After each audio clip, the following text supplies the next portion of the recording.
Hello, everyone, and welcome back to another Babbling Irons match preview show.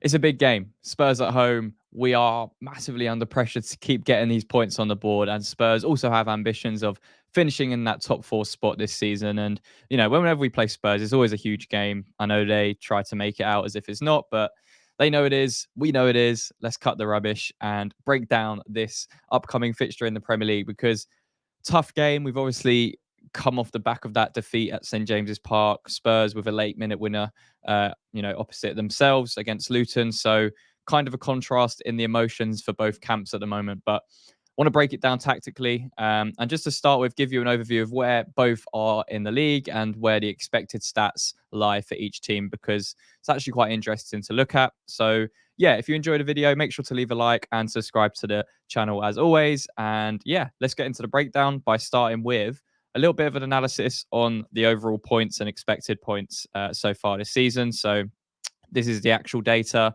You can see we've got 44 to Spurs' 56 points. We've scored 49 goals. They've scored 61. We've conceded a lot more than them, 54, and they've only conceded 43. And you can see the difference in the league there. We are still somehow seventh, and Spurs are currently in fifth, not too far off Aston Villa in fourth as well. So huge game, man. It's a huge game. I think St James's Park was a missed opportunity for us. It was a frustrating fixture, which we're not going to go into on this, as we already did the review show for that, and trying to get over that because it was a capitulation. And yeah, I'm not expecting us to perform the same way against Spurs at home. The players know exactly what this fixture means to the fans, and it's a massive game. It's a really, really big game in terms of where we currently sit in the Premier League and how we could potentially push on with 3 points against Spurs as well. So looking at the actual stats, the stats from a league position perspective there, when you compare it with the XG and, the expected stats overall, I know you have to take this with a slight pinch of salt because there's a lot of nuances, but it does give a little bit of a nice overview as to how a team is performing compared to how they probably should be performing. And if you look at it here, I mean, both teams are overperforming, but we are overperforming pretty heavily on the expected stats. I mean, our expected points is only 35. Spurs is only 45 as well.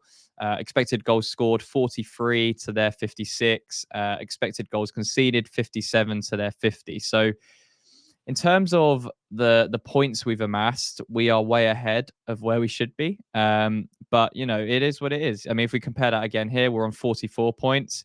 Show this one back again, 35 points. So we're about 9 points better off in terms of where expectedly we should be. Again, take it with a pinch of salt, but it does give a nice indication as to how much we've probably overperformed this season. And I think we're starting to see that, especially this turn of the year in 2024. We had some fantastic wins in at the back end of 2023. Arsenal away, Spurs away as well in this fixture. So we could be looking to do the double over Spurs in the league, which would be very big 6 points considering where they are in the league table as well. So it's going to be a tough game. I think we need to just push on now. We can look at expected stats on how we've actually performed, which has been pretty subpar to say the least throughout a lot of this season. And especially since the turn of the year, as I mentioned, we've just not been on it. We've not been performing well against the teams that we should be beating, which is why our expected stats are probably the way they are, because we haven't really dominated those games. And the games we have won this season, we've probably lost more on XG than we've deserved to win. You look at the likes of Arsenal, Spurs, Brighton, probably Chelsea as well. So there's a lot on there where we've outperformed the XG in terms of the actual points we've got. And Spurs are kind of similar. They've definitely overperformed in terms of how the expected stats look. They should be seventh according to the data. They're currently in fifth. It wasn't too long ago they were talking about a title charge. It was always going to be rubbish. They don't have enough to win a title, especially with the competition in the league at the moment. But what they do have is enough quality to hurt teams and get in that top four. I truly believe that they do, especially with the way Chelsea are performing at the moment, Manchester United. Then that's why you've seen Aston Villa push on so well, because to be honest, there's been a lack of competition up there at the moment this season. The top three have been pretty clear. And then you've got the likes of Spurs and Villa and, United in sixth and then us in seventh. The quality hasn't really been there from a competitiveness point of view, bar the top three that have just been pushing for the title throughout. So Spurs just fall into that category underneath. But they're going to be looking to get into Champions League. This is a big game for them. Obviously, we're still in Europe, so we're going to have to try and manage minutes, but we can't manage minutes in this fixture. We saw Antonio come off against Newcastle in the 65th minute. If Antonio is playing well, like he was against Newcastle, we can't take him off in the 60th minute. We can't make that Phillips sub, which we're going to get onto in a little bit. But let's take a look a little bit more in detail and give a visual of how things look and how the teams will probably line up and what we need to be careful of, because Spurs do have a lot of good individual talent across the board. And I think they're starting to piece together a very nice starting 11. Similar to how we were, to be honest. We were piecing together a nice 11, but it just keeps chopping and changing. We can't really get that consistency. And there's going to be a lot of work to do in the summer. But let's take a look. As you can see here, once we add this on, okay, I've already put West Ham as the kind of low block as to how I think we're probably going to play most of the game. But you can see how Spurs are probably going to line up versus us. Obviously, Fabianski in goal because Areola is likely to be injured. I don't think the back four will change despite it being very shaky. Obviously, Agaird's got a slight knock. I don't know if he's going to be fit. And then it really just leaves Ben Johnson at right back or Bono at centre back, which I just can't see Moyes doing at the moment. You've then got the midfield of Ward-Prowse, Souček, Paqueta, Edson Alvarez again, his last game, suspension in the Premier League, huge miss. Missed him massively at St James's Park. But I think this is probably going to be the midfield three. And then the front three has been performing really well. The front four, should we say, with Paqueta there. And you've got Bowen and Kudus, who will likely be in this position a lot more than up the pitch. But this is probably how we're going to set up. There's good things about this and bad things about this. But let's look at the Spurs team before we break that down. Obviously, they've got Vicario in goal, who's been very solid for them. Porro and Udogie, attacking fullbacks, very good on the ball. And again, we'll break down how they play very shortly. Romero, as much as a hothead he is, he's a very good centre-back. And Van de Ven, it looks like he's going to be back fit for this match. So it may be that he comes straight back in to the starting 11 in that back line as well to strengthen that Spurs defence. And then they have got some options. I think Sarr and Basuma has been their best midfield combination so far this season. So I think they're likely to stick with this. Werner and Kulusevski, again, this is kind of interchangeable because you've got the likes of Richarlison, who can also play through the middle or wide. And you've also got Brennan Johnson, who, is a very good player and someone I really wanted West Ham to sign. And he's got so much pace, so much ability to beat a player. Slightly different to Kulusevski, who will drop inside and, look to make things happen from a creative perspective. Johnson's more direct. Similar to Werner, he's a very direct player out on this left-hand side. But this is how it kind of looks. Let's get into the breakdown of how I think we will defensively line up and what we need to be careful of from a Spurs perspective.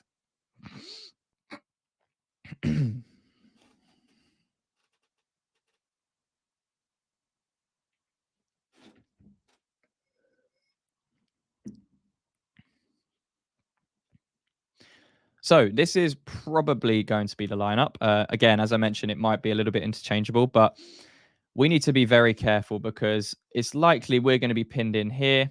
Paqueta's going to be slightly advanced of the midfield three. We'll see Souček and Ward-Prowse kind of covering both sides. Souček being a little bit more deep. Our centre-backs will obviously be playing where they are. And then what we're going to do is try and double up, because what you're going to see with Spurs, they're going to push both their fullbacks up, and their midfield's going to push up. Basuma's the one that normally sits in a slightly deeper. Van de Ven, again, they're going to play this high line. But what you'll also see is Werner's probably going to stay high and wide, and Udogie's going to cut in like this. He's going to look to get in the spaces between the lines, which I think with our midfield is going to be very difficult to defend against. Because, if you think about it from this perspective, when Spurs have the ball at the back, it's likely Bowen will be up here. Let's bring out Kufal. And just have it a little bit more visual so we're not too compact. But when Spurs have the ball, it's likely to be something a little bit like this, where Antonio's going to be up here, Son's going to be between our centre-backs, and again, Maddison will play very close to Son. But you see Udogie coming in here, and Sarr as well will look to push on. So when the ball's over this side, Basuma will look to drop in and collect the ball. If Basuma's collecting the ball, Udogie's here as an option. Again, they try to stay in very close range. Maddison will then come and drop into this space. But again, Ward-Prowse is going to have to do a very, very good job against Maddison, because Maddison is a player that's going to be roaming in this area. So whatever side the ball's on, Maddison will come and look to play in the pockets. So even if they switch it over to Porro, who again, if they're set up like this, Porro will be looking to give them some width out here. Same with Kulusevski, who can come in, or Johnson. And that's going to push into this space.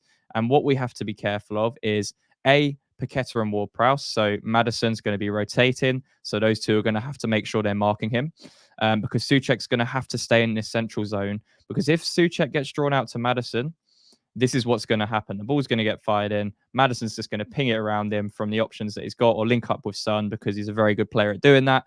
And Ward-Prowse and Paqueta aren't going to be the best at tracking runners, and they're just going to have so much space to play through us, get it to wide areas, and get those cutbacks into the box. And to be honest, we have not dealt with crosses or cutbacks well at all this season. So I don't expect it to be the case this time out against Spurs. But you can kind of see the dangers that they possess. So number one is Udogie coming into the central areas and linking up with Maddison. Obviously, Sarr will push on a little bit more adventurous than Basuma, who will sit in. But Spurs will play this really, really high line. They're going to look to squeeze us up. Again, Werner's going to push Kufal back over here. Bowen's going to have to double up. Udogie may come out wide. And then you've got Maddison playing close with Sarr as well. And you've got Basuma in here. And what Antonio is going to have to do as well is probably drop in onto Basuma. I'd expect this to be how we do it. And I think Spurs will recycle the ball backwards and sideways, but they'll wait for the opportunity to strike. And what they'll do is they'll keep pushing Porro really, really high and wide to give Emerson this something to think about, which makes Kudus's task defensively a lot more difficult as well, because Kulusevski's a player that's not going to stay really high and wide as much as he can. He wants to come in and influence the game almost as an inside eight. So again, if Kudus is going to be, trying to man mark this area here, he needs to be aware of Kulusevski. And again, Paqueta, as well as he can play as an eight, at the moment, I don't see him doing much defensive work or wanting to do much defensive work as the game goes on. I think he'll start to get lazy in this area, and that's where Sarr's going to look to capitalize. Basuma can come across and shift in, and the centre backs will be closer together. But it's going to be a very difficult game. This is something that Spurs are very good at. They're very good at playing with pace, injecting pace, and playing through the lines.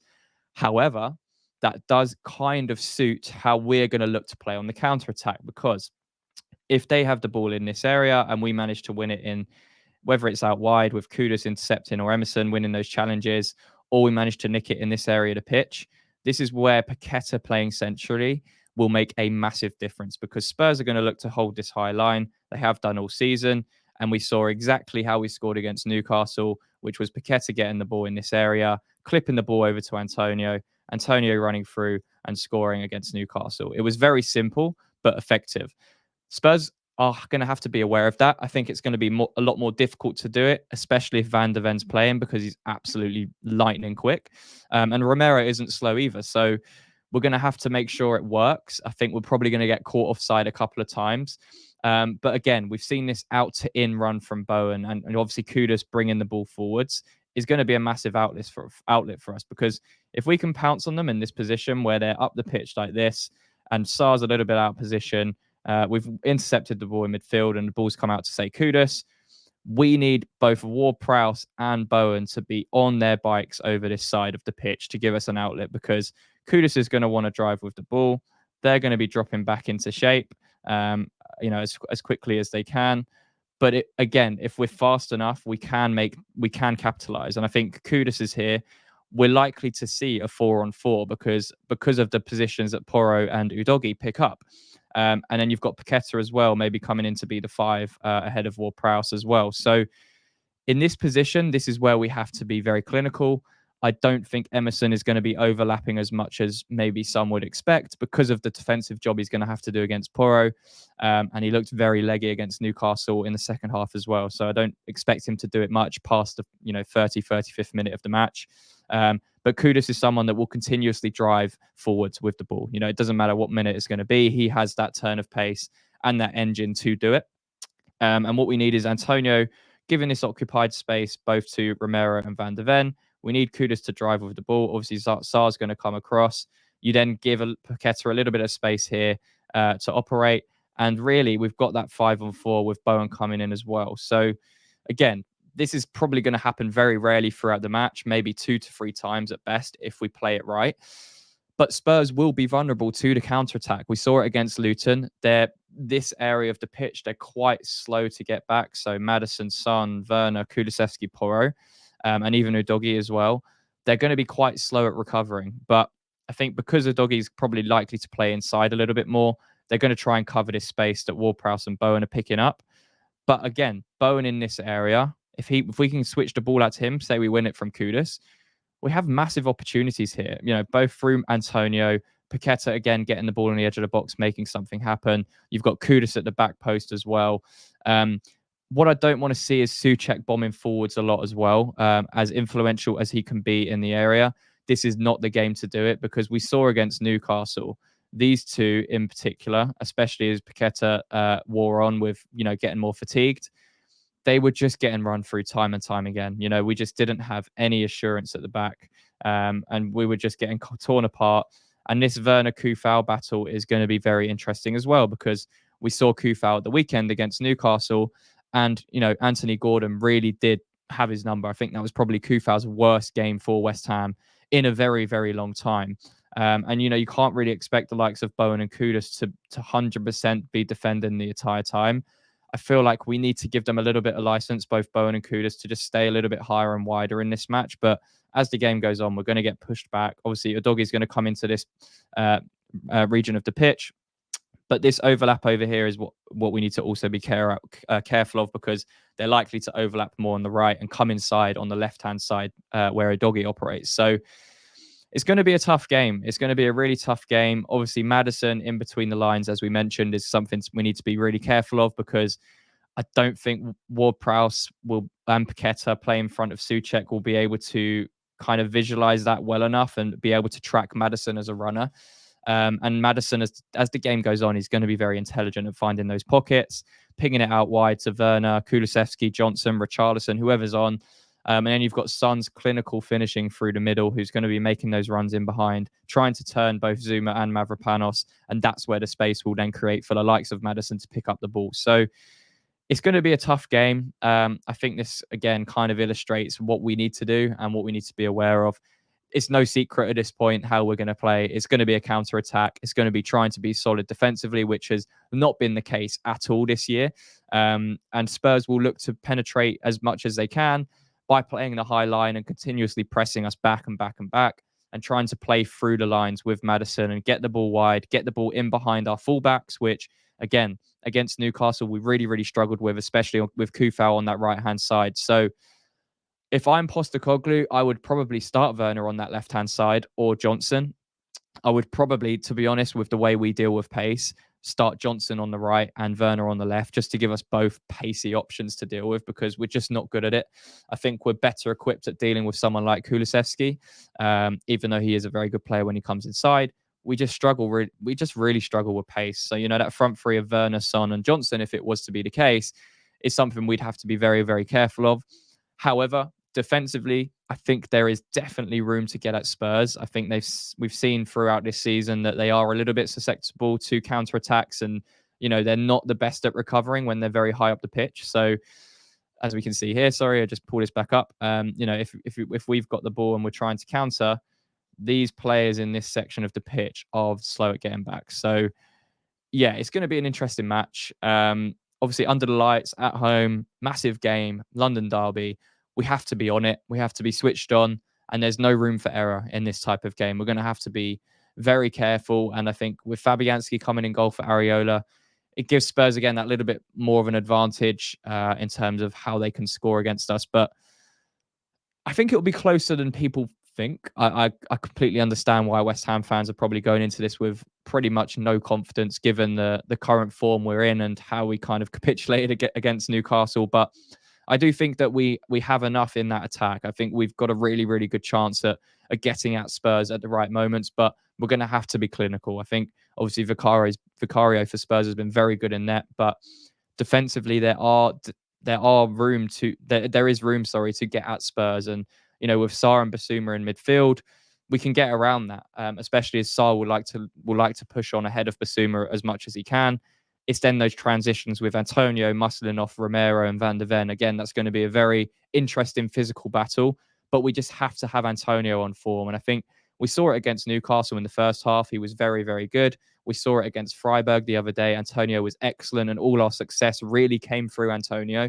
It's going to be the same against Spurs. If Antonio has an off game, we're not going to have the outlet. We're going to get pinned back in, and it's going to be a very, very long night for West Ham. But if Antonio can keep running those channels, make Romero and Van de Ven spin, and give that physical contact onto them, and win the ball and hold the ball and bring others into play when Kudus and Bowen are set off on the counter attack, we have a chance at picking Spurs off maybe 2 or 3 times in this match. It's just whether we're going to be clinical enough to do it. So in terms of my prediction, it's hard to predict a West Ham win, but I'm going to do it anyway. I'm going to say West Ham edge it 2-1. Never going to keep a clean sheet in this match, in my opinion. I think it'd be a miracle if we keep a clean sheet the way we're playing and the way we're defending against this Spurs attack. But I do think on transition, we have a lot to give them in terms of defensively. So I'm going to go 2-1. I think Bowen and Kudus, again, are probably going to get on the score sheet. Antonio does love a goal against Spurs, but I think he's not going to get one. But yeah, I'm going to say edge it 2-1, and hopefully we can get the 3 points and continuously push for a European spot. I know we're just still somehow there. We're in 7th. We still have a fighter's chance, despite some really tough fixtures coming up. And Spurs is no different to that as well. So leave a comment. Let me know what you think the score is going to be. Give me your predictions and thoughts on the game. Who do we need to be worried about going into this fixture as well? Because Spurs do have a lot of good attacking talent. But do you think we have enough as well to get at that Spurs defense? Let me know. If you enjoyed the breakdown, please do leave a like on the video and let me know in the comments. Subscribe to the channel if you are new around here. And until the next one, come on, you Irons.